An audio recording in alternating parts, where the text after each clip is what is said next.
Okay.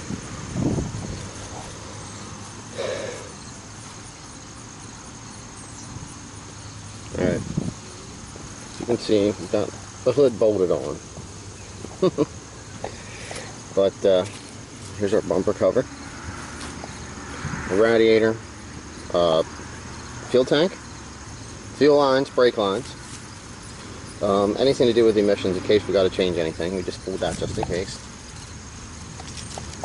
And over here we have, which it's kind of hard to tell, the entire front suspension out of the SRT. Now the brakes weren't that good, but we're going to pick out some stuff that's going to work. So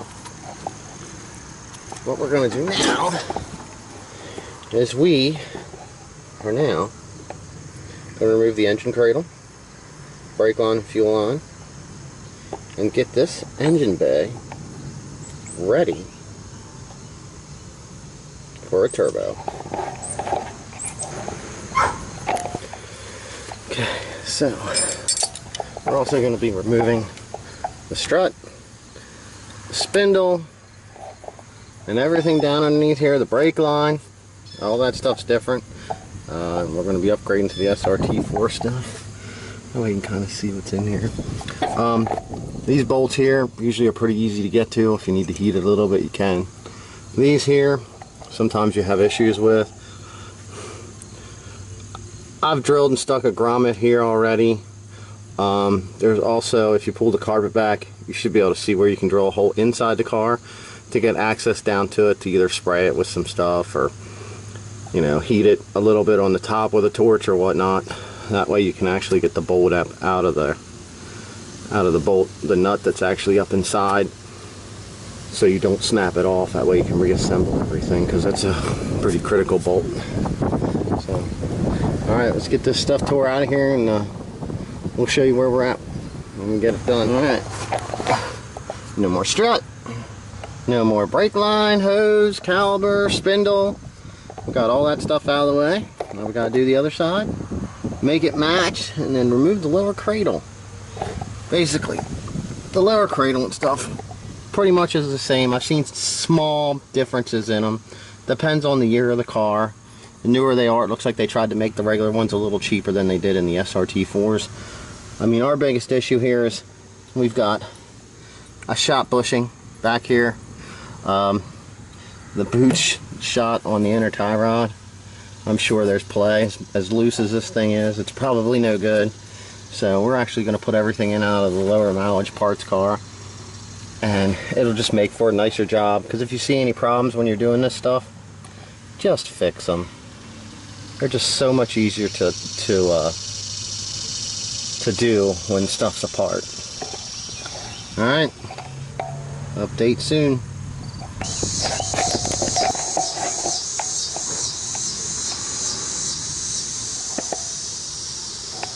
Look at that. Huh. Alright. Now we got everything removed. Everything still needs cleaned up, but we plan to I plan to wash it once I get everything together as far as the suspension and stuff. I'll be able to get down in here with some simple green or something, and a barrel brush, and I'll be able to scrub everything up pretty good. But we've already changed out the block here for the air conditioning.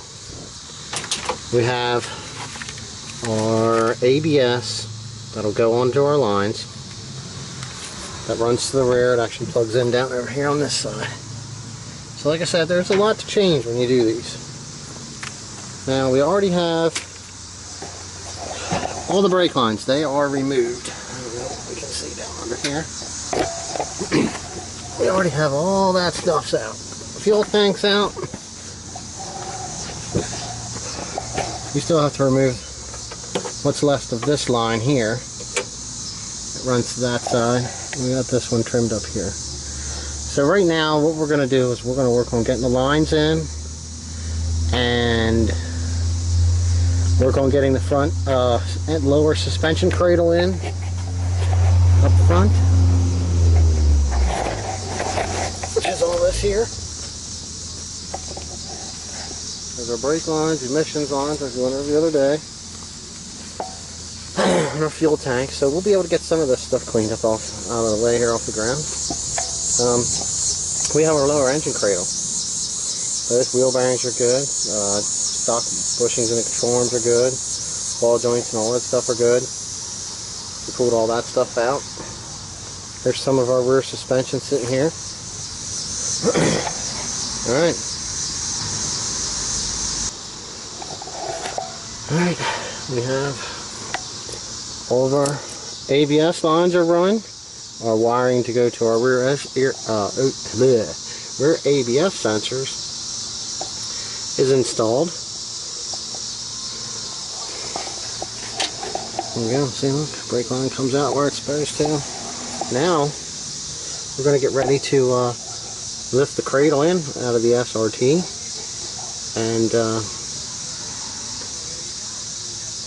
it's going to be a little fun. We're going to anti-seize our bolts in case they ever have to be removed. That way that stuff's all taken care of. Whoever ends up in its life cycle to do a little bit more maintenance, they'll be able to take stuff apart pretty easy. Just got to get everything lined up and lifted into place. Wish you luck. Alright. We went over having installed the lower engine cradle and the rack and our ABS unit and our wiring harness and our entire brake assembly. And here's the air conditioning lines that are SRT4 specific over the regular neon. We now have stock SRT4 struts. We have our ABS lines run. Our brake hoses are in. We got rotors. The turbo calipers are installed. We have the SRT washer bottle so that it clears the fog light. And we have this side here is assembled with everything. Our fuel lines and emissions lines are all installed. We now have our SRT4 fuel tank that is installed. We still need to do the rear suspension. I just screwed these in here for now so that I didn't have any brake fluid running anywhere. I could bleed out the system somewhat in the front, but we got it all together. Everything's up in there. Right here. There's our plug for our rear ABS. When we install them, right here, that stuff will all plug in. Brake hoses.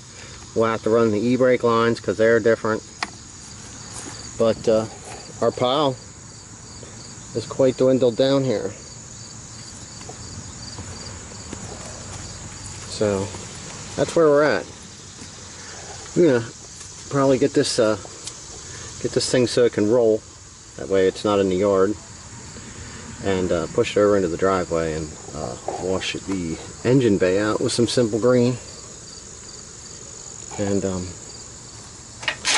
from there.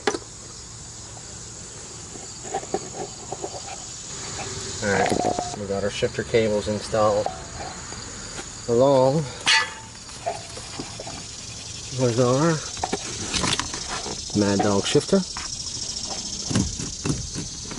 It's all ready to go. Here is our motor bushings and clips for the shifter cables when we install them on the outside of the car. So, soon.